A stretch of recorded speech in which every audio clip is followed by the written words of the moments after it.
આજે આપણે જોઈશું ચેપ્ટર નંબર 5 તત્વોનું આવર્તિત વર્ગીકરણ. આ અગાઉ પણ આપણે 4 ચેપ્ટર જોઈ ગયા છીએ અને તેમાં જુદી જુદી રાસાયણિક પ્રક્રિયાઓ કઈ રીતે થાય, એસિડ અને બેઝ શું હોય, ધાતુઓ અને અધાતુ વિશે તથા કાર્બન અને તેના સંયોજનો વિશે તમે વિસ્તૃતમાં ભણી ગયા છે. આજે આપણે ચેપ્ટર નંબર 5 તત્વોનું આવર્તિત વર્ગીકરણ આપણે જોઈશું. તમે તમારી આસપાસ નજર કરો તો તમને જુદી જુદી બનાવટો, કદ, આકાર ધરાવતી જુદી જુદી વસ્તુઓ તમને જોવા મળે છે. તો તમને કદી એવો વિચાર આવ્યો કે આ વસ્તુઓ શેમાંથી બનેલી હશે? આપણી આસપાસ અસંખ્ય વસ્તુઓ જોવા મળે, તો શું તે કોઈ એક જ પ્રકારના દ્રવ્યમાંથી બનેલી હશે કે જુદા જુદા પ્રકારના દ્રવ્યોમાંથી બનેલી હશે?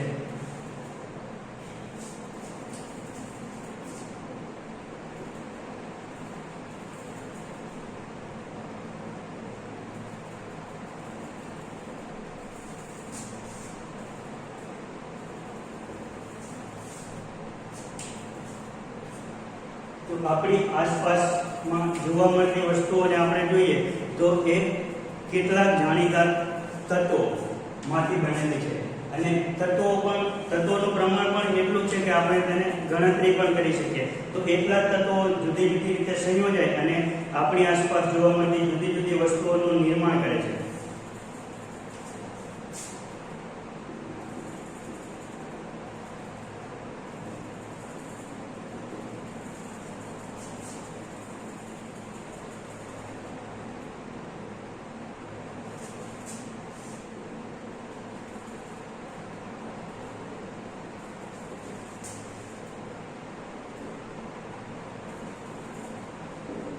તો આવું કઈ રીતે શક્ય બને કે આપણી આસપાસ જોવા મળતા માત્ર ગણતરીના તત્વો અથવા તો પદાર્થો હોય તે સમગ્ર સૃષ્ટિમાં આપણે જે કંઈ પણ વસ્તુ જોઈ શકીએ છીએ તે બધી વસ્તુઓનું નિર્માણ થતું હોય? એના માટે એક ઉદાહરણ જોઈએ કે આપણે એબીસીડી લઈએ તો એબીસીડી માત્ર 26 મૂળાક્ષરો ધરાવતી હોય,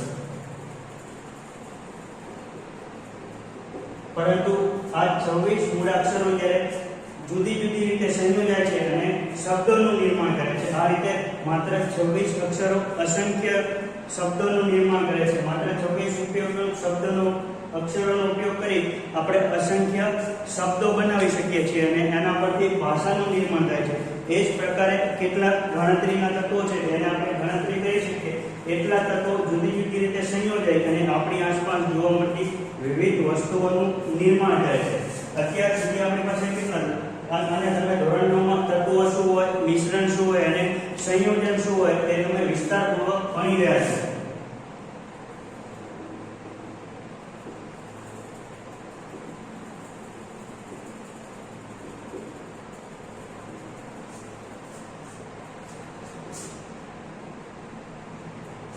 તત્વો કોને કહેવાય અને તત્વોનું બંધારણ કેવું હોય તે તમે અગાઉના ધોરણમાં ભણી જ ગયા છો. તત્વો એટલે કેવા કે એક જ પ્રકારના પરમાણુ ધરાવતો કોઈ પદાર્થ હોય તો એને તત્વ કહી શકાય.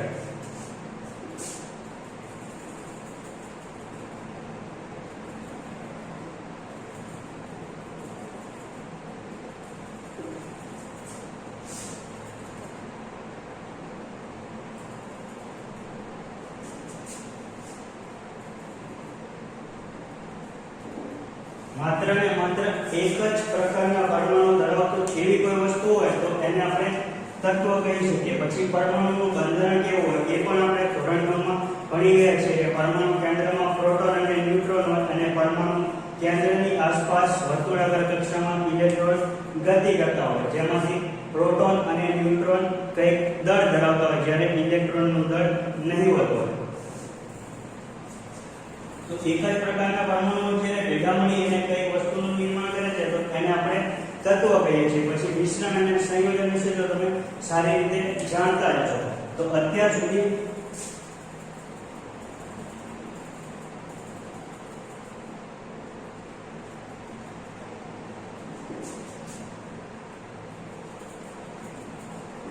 એકસો ને 18 તત્વો જાણીતા છે. જેમ જેમ કાળક્રમે સંશોધનો થતા ગયા તેમ તેમ તત્વોની શોધ થતી ગઈ અને આપણે કેવા તબક્કા પર પહોંચ્યા કે આજના સમયમાં 118 તત્વો જાણીતા છે. આમાંથી માત્ર 94 તત્વો એવા છે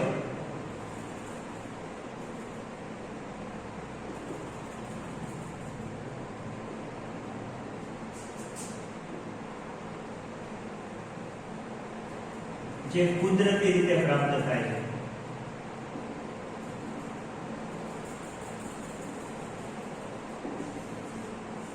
હાલના સમયમાં 118 તત્વો જાણીતા છે, એમાંથી 94 તત્વો કુદરતી રીતે પ્રાપ્ત થાય છે અને બાકીના 24 તત્વોને સંશ્લેષિત રીતે બનાવવામાં આવે છે, એટલે કે પ્રયોગશાળામાં બનાવવામાં આવે છે.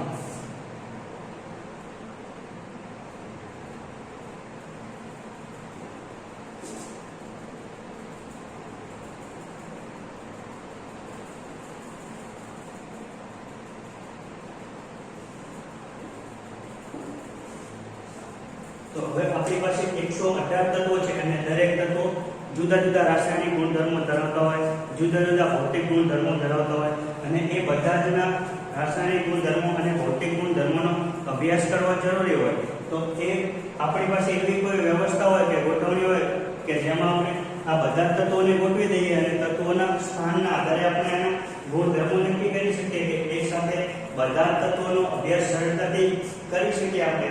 એવી રીતે કઈ ગોઠવણી કરવામાં આવે તત્વોની તો આપણને એના ગુણધર્મો સમજવામાં સરળતા રહે. તો વૈજ્ઞાનિકોએ જેમ જેમ કાળક્રમે તત્વોની શોધ થતી ગઈ તેમ તેમ પછી અંતે તબક્કો એવો આવ્યો કે આ બધા તત્વોના ગુણધર્મોમાં પણ આપણને જાણકારી વિશેષ મળતી ગઈ. તો આ તત્વોને કંઈક એવી ચોક્કસ ભાતમાં ગોઠવવા જરૂરી બની ગયા કે જેનાથી આપણે એના ગુણધર્મોનો અભ્યાસ કરી શકીએ.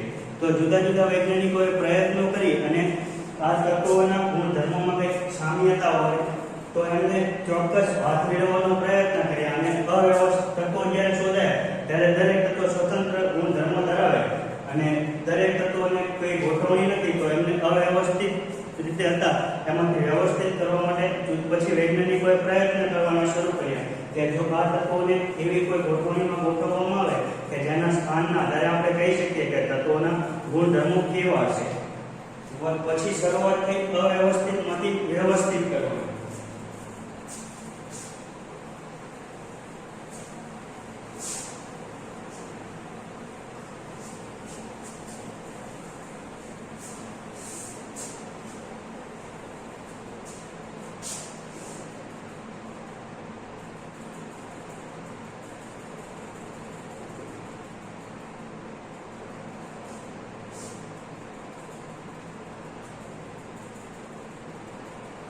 જુદા જુદા તત્વો જે સમય અનુસાર શોધતા ગયા તેમ તેમ એના ગુણધર્મો પણ આપણે જાણતા થયા અને એ ગુણધર્મોને આધારે તત્વોના ગોઠવવા માટે જુદા જુદા વૈજ્ઞાનિકોએ પ્રયત્નો કર્યા. તો અવ્યવસ્થિત હતા પહેલા તત્વો એને વ્યવસ્થિત કરવા માટે કઈ ગોઠવણીની જરૂરિયાત હતી.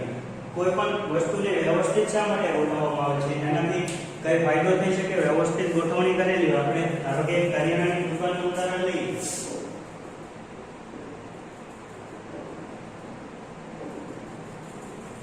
તો એમાં તમે જોશો કે બધો જ સામાન કઈ એક જગ્યાએ મૂકેલો નથી હોતો પરંતુ દરેક વસ્તુની કંઈક વ્યવસ્થિત ગોઠવણી કરવામાં આવે કે જેના કારણે દરેક વસ્તુ આપણને સરળતાથી મળી રહે અને એને સમજમાં આવી શકે. તો કરિયાણાની દુકાનમાં હોય તો ખાદ્ય પદાર્થોને એક બાજુ મૂકવામાં આવે, સૌંદર્ય પ્રસાધનોને એક બાજુ મૂકવામાં આવે, સાબુને કોઈ અલગ ખાનામાં મૂકવામાં આવે, સાબુમાં પણ નાહવાના સાબુને અલગ મૂકવામાં આવે, કપડાં ધોવાના સાબુને અલગ મૂકવામાં આવે. એ જ પ્રમાણે જો કોઈ કપડાની દુકાન હોય તો એમાં શર્ટને કંઈક અલગ ખાનામાં મૂકવામાં આવે, ટી શર્ટને અલગ મૂકવામાં આવે, પેન્ટને અલગ મૂકવામાં આવે. તો જો એમને વ્યવસ્થિત ગોઠવેલું હોય તો જ્યારે વસ્તુ લેવાની થાય તો એમાંથી વસ્તુઓ લેવાની સરળતા રહે અને આપણે સરળતાથી સમજી શકીએ કે કઈ વસ્તુ ક્યાં હશે અથવા તો એના સ્થાનના આધારે આપણે કહી શકીએ કે આ વસ્તુ આ હશે.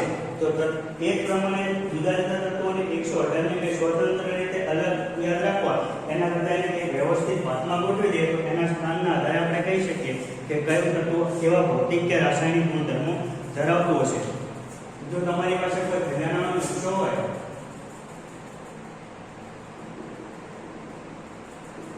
તમને કોઈ ખજાનાનો નકશો આપે અને પછી એને ટુકડાઓમાં પાડી નાખે અને તમને એવું કહેવામાં આવે કે આ નકશા પર દર્શાવેલી જગ્યાએ તમે જાઓ તો તમને ખજાનો મળી જશે. તો તમારે શું કરવું પડશે? જુદા જુદા ટુકડાઓને પહેલા તો આપણે ભેગા કરવા પડશે તો જ આપણે નકશાને સાચી રીતે સમજી શકશું. એ રીતે અવ્યવસ્થિત જે તત્વો હતા એને પહેલા આપણે વ્યવસ્થિત કોઈ ચોક્કસ પેટર્નમાં ગોઠવવા પડશે, તો જ આપણને ખબર પડશે કે આ તત્વોના ગુણધર્મો સારી રીતે આપણે એને બહુ સરળતાથી સમજી શકીશું. તો એના માટે તત્વોનું વર્ગીકરણ જરૂરી બન્યું. તો તત્વોના વર્ગીકરણનો સૌપ્રથમ પ્રયત્ન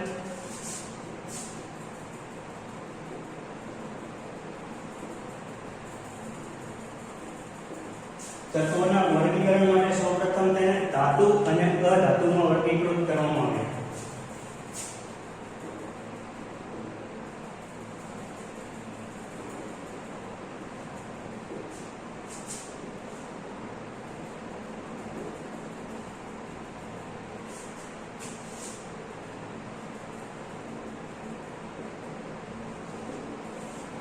માત્ર 118 તત્વોને માત્ર બે સમૂહમાં વહેંચી દીધા, એક ધાતુ અને એક અધાતુ. તો આવું વર્ગીકરણ દરેક તત્વો માટે શક્ય ન હતું કે ધાતુ કે અધાતુમાં આપણે વહેંચી દઈએ તો આપણે તત્વોને સરળતાથી સમજી શકીએ, એવું ના થાય. તો એના માટે પછી આગળ પણ તત્વોને વ્યવસ્થિત ગોઠવવા માટેના પ્રયત્નો કરવામાં આવ્યા. તો તત્વોને વ્યવસ્થિત ગોઠવવા માટેના પ્રયત્નો કરનાર સૌપ્રથમ વૈજ્ઞાનિક હતા જ્હોન વુલ્ફગેંગ ડોબરેનર.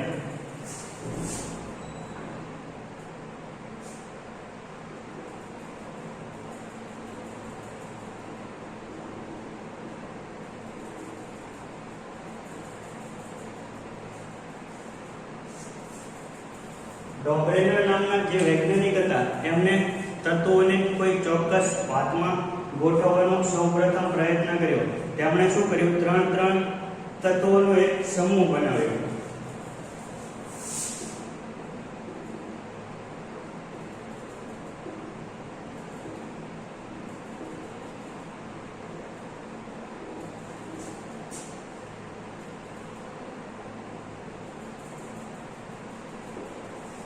આ ત્રણેય તત્વો એક સમાન ગુણધર્મો ધરાવતા હતા કે ત્રણેય તત્વોના ગુણધર્મોમાં કંઈક સામ્યતા હતી. ડોબરેનરે ત્રણ તત્વોના જુદા જુદા ગ્રુપ બનાવ્યા અને આ ત્રણેય તત્વોના ગુણધર્મોમાં કંઈક સામ્યતા હતી એટલે ડોબરેનરે ત્રણ તત્વોનો સમૂહ બનાવ્યો. અને ડોબરેનરના સમૂહમાં ત્રણ જ તત્વો હતા એટલે એને ત્રિપુટી કહેવામાં આવે છે.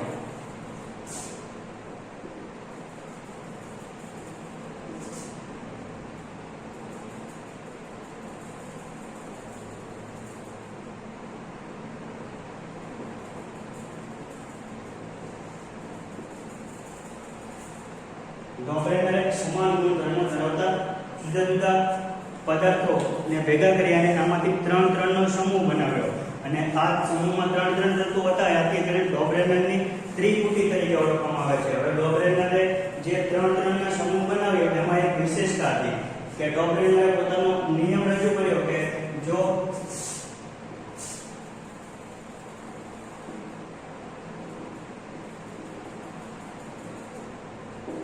સમાન ગુણધર્મો ધરાવતા અથવા તો ગુણધર્મોમાં સામ્યતા ધરાવતા ત્રણ તત્વોને તેમના પરમાણુ ભારના ચડતા ક્રમમાં ગોઠવવામાં આવે.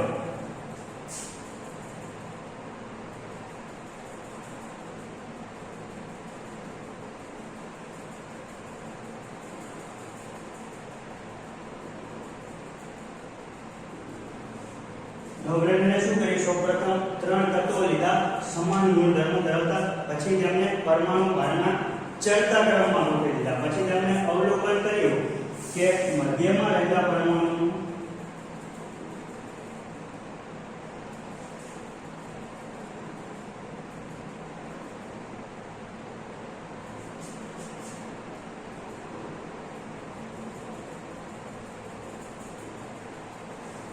ડોબરેનરે જે ત્રણ તત્વોને ત્રિપુટી તરીકે સમૂહમાં ગોઠવ્યા તો મધ્યમાં રહેલા પરમાણુનો જેટલો પરમાણુ ભાર હતો એટલો જ પરમાણુ ભાર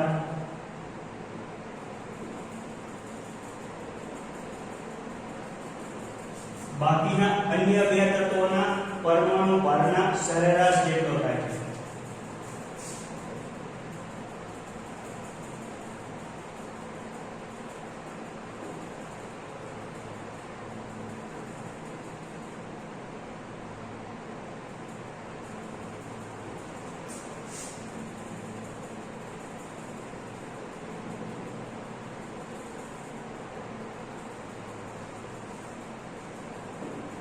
ડોબ્રેનરે એવું સૂચન કર્યું કે સમાન ગુણધર્મો ધરાવતા ત્રણ તત્વોને જો ત્રિપુટીમાં વહેંચવામાં આવે અને એમને પરમાણુ ભારના ચડતા ક્રમમાં ગોઠવવામાં આવે તો મધ્યમાં રહેલા પરમાણુનો ભાર એ બાકી રહેલા બે તત્વોના પરમાણુ ભારના લગભગ સરેરાશ જેટલો હોય છે, એટલે કે સરેરાશની બિલકુલ નજીક જેટલો હોય છે.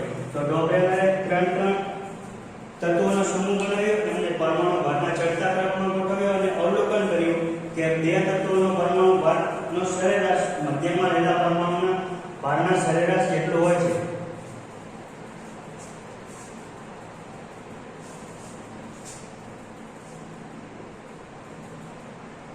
ડોબ્રેનરે એ સમયે જાણીતા થોડાક તત્વો માટે પોતાની ત્રિપુટી બનાવી. એ પૈકી એક ઉદાહરણ જોઈએ આપણે.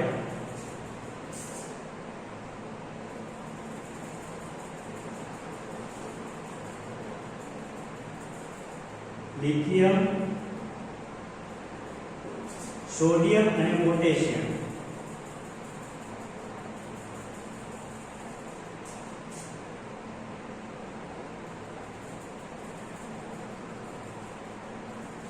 તો આ ત્રણ તત્વોને ડોબ્રેનરે પોતાની ત્રિપુટી તરીકે લીધા. લિથિયમ, સોડિયમ અને પોટેશિયમ ત્રણ તાત્કાલિક તત્વો ગુણધર્મોમાં કંઈક સામ્યતા ધરાવે છે. પછી તેમને પરમાણુ ભારના ચડતા ક્રમમાં ગોઠવ્યો.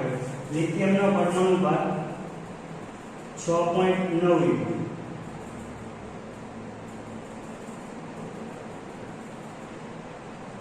સોડિયમનો 23 અને પોટેશિયમનો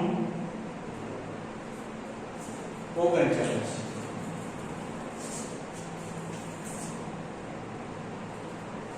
તો સૌપ્રથમ લિથિયમ, સોડિયમ અને પોટેશિયમ ત્રણ તત્વોની ત્રિપુટી બનાવી ડોબ્રેનરે અને એમને પરમાણુ ભારના ચડતા ક્રમમાં ગોઠવી. પછી હવે તમે અવલોકન કરી શકો કે શું મધ્યમાં રહેલા પરમાણુનો પરમાણુ ભાર અન્ય બે તત્વોના પરમાણુ ભારના સરેરાશ જેટલો થાય છે. આપણે અહીંયા જોઈએ કે લિથિયમનો પરમાણુ ભાર 6.9 અને પોટેશિયમનો પરમાણુ ભાર 39. એનો આપણે સરેરાશ લઈએ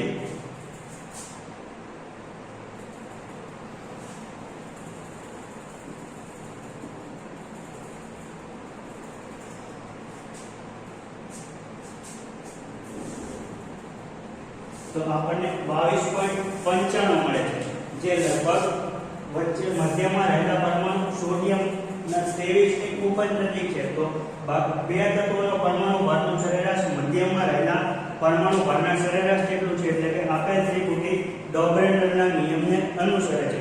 ડોબ્રેનરે આ જ પ્રકારે બીજી બે ત્રિપુટીઓ આપી. હવે આપણે કેટલીક ત્રિપુટીઓમાંથી જોવાનું છે કે શું તે ડોબ્રેનરના નિયમને અનુસરે છે કે ડોબ્રેનરની ત્રિપુટી બનાવે છે.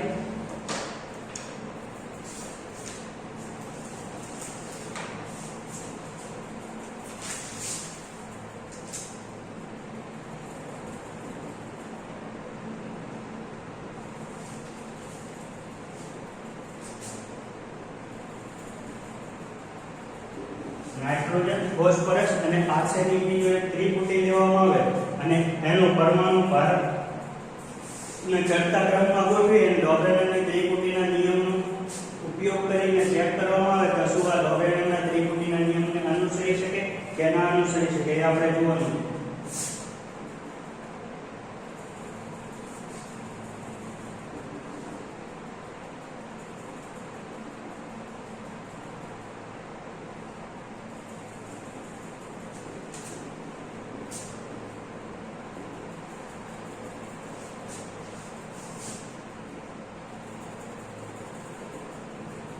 अन्य एक त्रिपुटी कैल्शियम, स्ट्रोन्शियम અને બેરિયમ.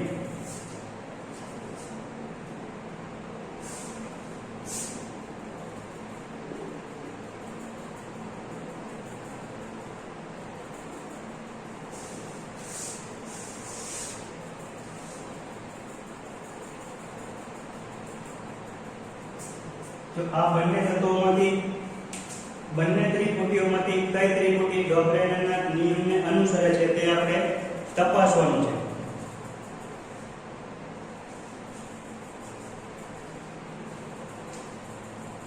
જો પ્રથમ ત્રિપુટી માટે જોઈએ નાઇટ્રોજન, ફોસ્ફરસ અને આર્સેનિક. નાઇટ્રોજન અને આર્સેનિકના પરમાણુ ભારનું સરેરાશ આપણને કેટલો મળે?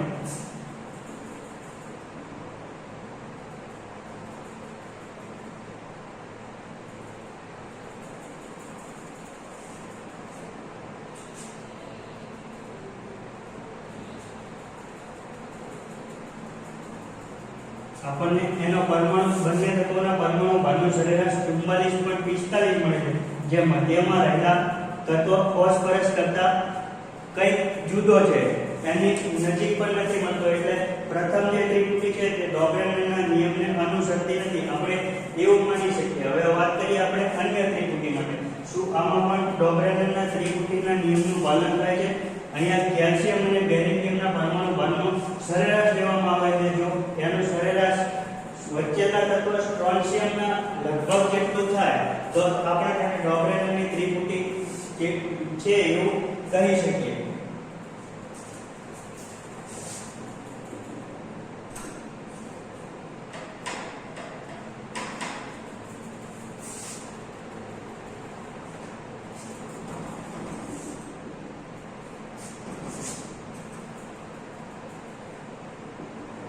અહીંયા આપણે પરમાણુ ભારનો સરેરાશ મળે છે 28.7 યુ, જે મધ્યમાં રહેલા પરમાણુ સ્ટ્રોન્શિયમની લગભગ નજીક છે 87.6. એટલે આપેલ ત્રિપુટીને આપણે ડોબરેનની ત્રિપુટી છે એવું કહી શકીએ. તો આપણે જોયું કે બધા તત્વો છે તે ડોબરેનની ત્રિપુટીને અનુસરતા નથી. અહીંયા આપણે નાઇટ્રોજન, ફોસ્ફરસ અને આર્સેનિક માટે જે ત્રિપુટી લીધી, આ ત્રણેય તત્વો લગભગ સમાન ગુણધર્મો ધરાવે છે. એમને પરમાણુ ભારના ચડતા ક્રમમાં પણ ગોઠવેલા છે. તો પણ બંને તત્વોનો પરમાણુ ભાર મધ્યમાં રહેલા પરમાણુ ભારના જેટલો થતો નથી. એટલે ડોબરેનરના ત્રિપુટી પરથી આપણે એવું કહી શકીએ કે દરેક તત્વો માટે ડોબરેનરની ત્રિપુટી સાચી નથી. આના જ કારણે ડોબરેનરની ત્રિપુટીનો જે નિયમ હતો તે સફળ ના થયો.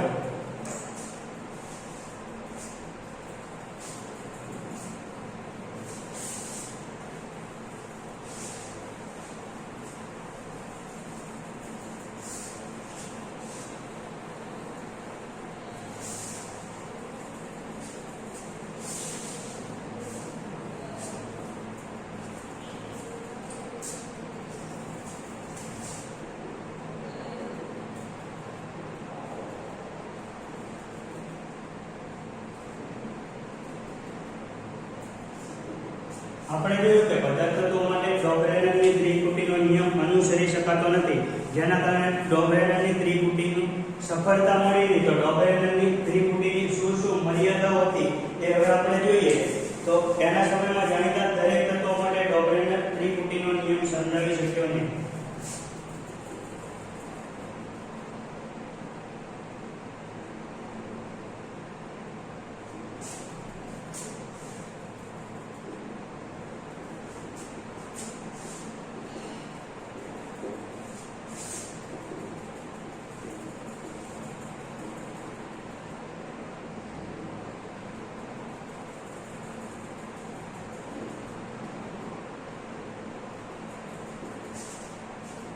ડોબરેન એના સમયમાં જેટલા પણ તત્વો હતા તેમાંથી માત્ર 3 ત્રિપુટીઓ માટે જ પોતાનો આ નિયમ સમજાવી શક્યો. એક તો લિથિયમ, સોડિયમ અને પોટેશિયમ ત્રિપુટી 1, પછી અન્ય એક ત્રિપુટી કેલ્શિયમ, સ્ટ્રોન્શિયમ અને બેરિલિયમ ત્રિપુટી 2, અને ક્લોરીન, બ્રોમિન અને આયોડીન ત્રિપુટી 3. આ માત્ર 3 ત્રિપુટીઓ માટે ડોબરેન પોતાની નિયમ સમજાવી શક્યો. બાકીના બધા તત્વો ડોબરેનની ત્રિપુટીના નિયમને અનુસરતા ન હતા. પછી તેના નિયમની સૌથી મોટી મર્યાદા કે તેના સમયમાં જાણીતા,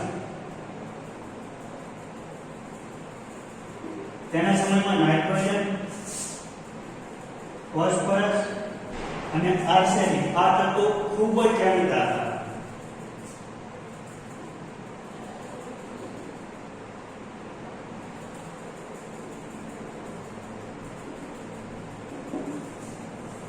તો પણ ડોબરેન આ 3 તત્વોને પોતાની ત્રિપુટીમાં સમાવેશ કરી શક્યો નહીં. આ ડોબરેનના નિયમની બીજી મર્યાદા છે.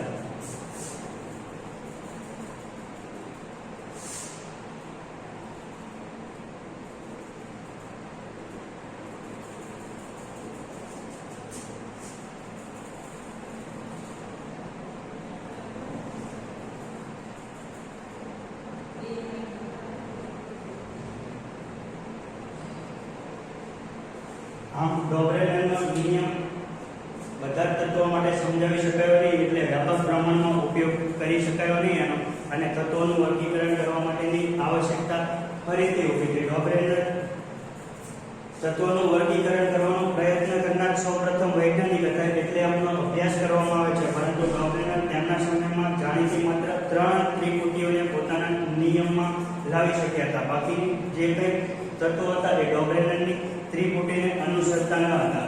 હવે પછી બીજા વૈજ્ઞાનિકોએ તત્વોનું વર્ગીકરણ કરવા માટે શું પ્રયત્ન કર્યા એ આપણે નેક્સ્ટ લેક્ચરમાં જોઈશું. નમસ્કાર.